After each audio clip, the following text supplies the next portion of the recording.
Hello and howdy. Today's exercise is log levels.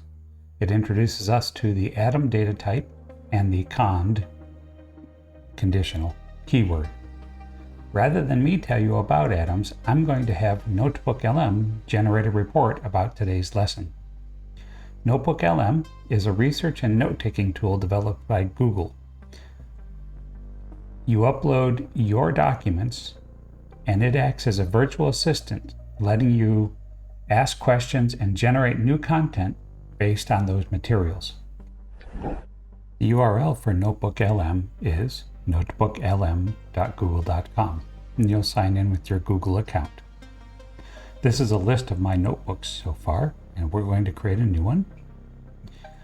And immediately you're prompted to upload your source materials. You can upload some now, you can add more later. We're going to jump over to the log level exercise and grab that URL. We're going to click here in the center under website. We're going to put that log level and insert. And immediately what you'll see is Gemini behind the scenes retrieving the content from the exercism site and generating a summary. Then what we're going to do is we're going to come over here to the right pane and we're going to click reports.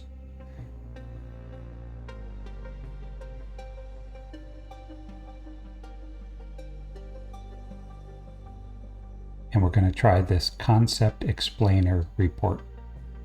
A simple explanation of Elixir's atoms and conditional logic for new programmers. Sounds perfect. Now this will take a moment to generate, so I'm going to pause and I'll be right back. All right, the report is done. Let's see what it has to say.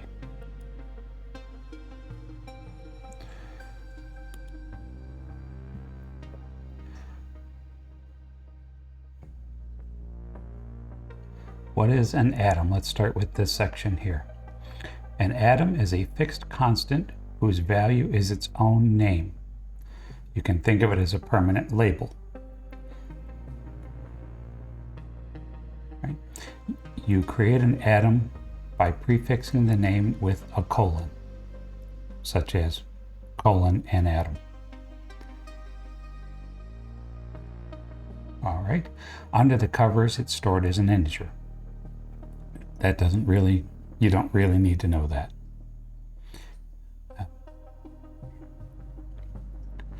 All right, and then down here, we're going to talk about the cond keyword or conditional statement. The series conditions takes it on the first expression that is true. One of the uses for cond is when these clauses, the expressions here, are unrelated. That is, this one's based on x being greater than 10, this other one's based on y being less than 7. And it's going to evaluate the first one that proves to be true, and they all need to end, one of them needs to execute or you'll get an error. One of them needs to match or you'll get an error. And then it goes on to telling us about the exercise. So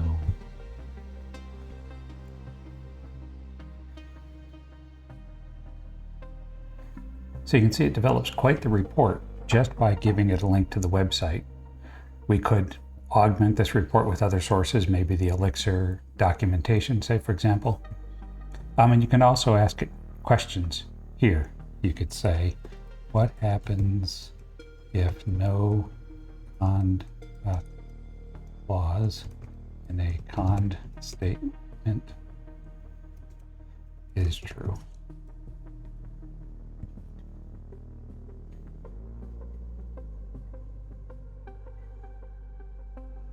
The runtime will raise an error, and that's the correct answer.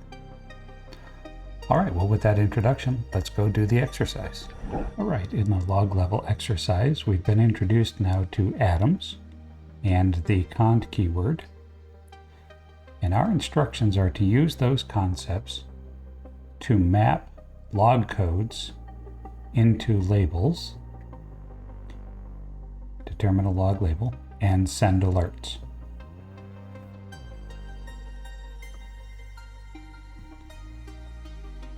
All right, so determine the log label. Implement the toLabel function. Should take an integer code and the Boolean flag if it's from legacy, and it should return the label of the log line as an atom, right? Specify the table. Anything not specified in the table should return unknown. Log could specify the table and not supported should also return unknown. Okay, so in our code here, we basically need to convert this table into a cond statement. Another way to think of a cond statement is an if-else construct, if you're familiar with that from other languages. So what we need to know is if the level is 0 and it is not from a legacy,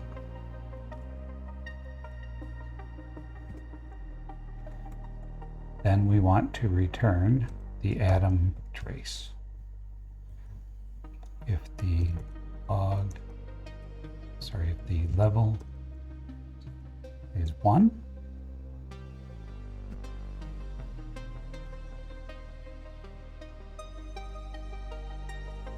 and that is supported by legacy, so we don't need the if condition. We can just say debug.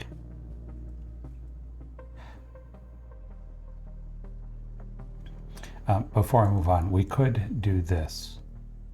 We could say if level is 0 and it's from the legacy, then return unknown. But what the exercise states is that anything not supported by a legacy app should also return unknown. So we can cover those cases by putting in a final clause that if it doesn't match a level or any of the other cases in this cond statement, we can just return unknown. So we can put our catch-all at the end to return unknown. So then we don't need this statement here. So we need, if it's 2, then it's info. These next few are supported in the legacy system, so we can get down through 4 without any other concerns.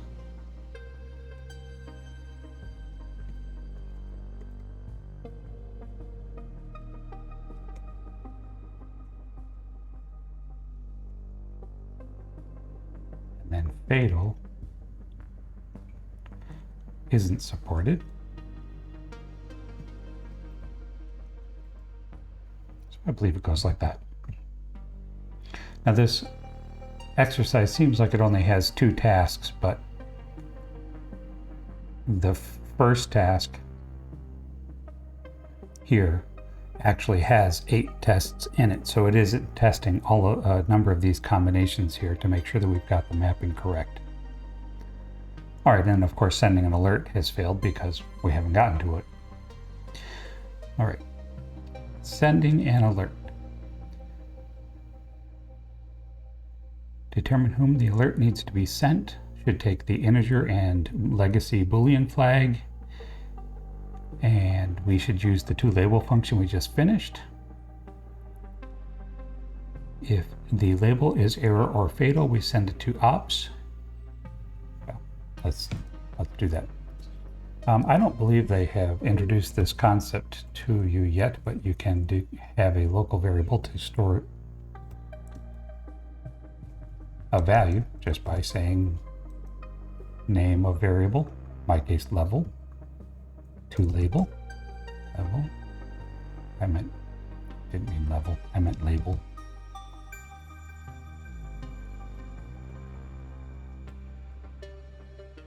Then, in our cond statement, we can say label is error, or label equals fatal. Then we want to send that to the ops team.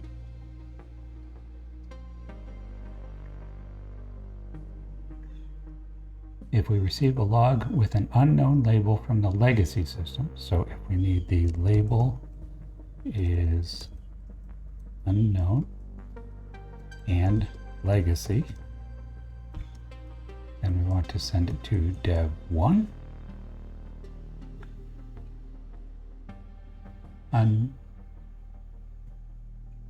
all other unknown labels should be sent to the dev2 team. So label equals unknown dev2 team. All other log labels can be safely ignored by returning false. Okay, so the catch-all condition of true should just return false.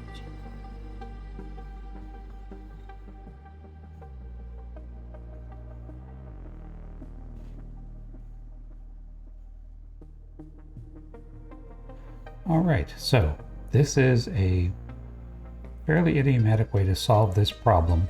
By idiomatic, I mean best practice way to solve this problem, given that we are working with the con statement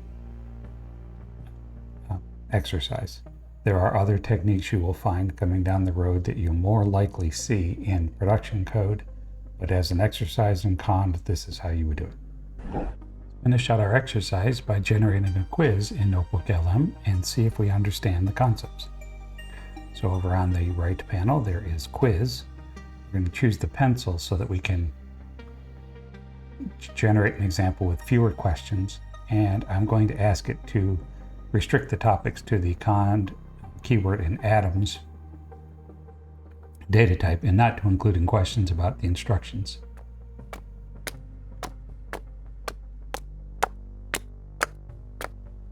What is the fundamental characteristic of an Elixir atom? Well, it definitely cannot be modified, so that's not it. It's not a key value data structure. It's not an alphanumeric. It is its own name serving as a fixed constant. Correct. If in a conned expression, what is the consequence if no condition evaluates to true and there's no final true clause? A runtime error occurs. Which statement best describes the internal representation of an Elixir atom? It is stored internally by an integer in a global lookup table. What is the primary function of the true sum value clause when used as the last condition? Well, A is certainly true. This has nothing to do with the preceding condition. If it did evaluate as true, it would have executed and we wouldn't have gotten to the next one. No.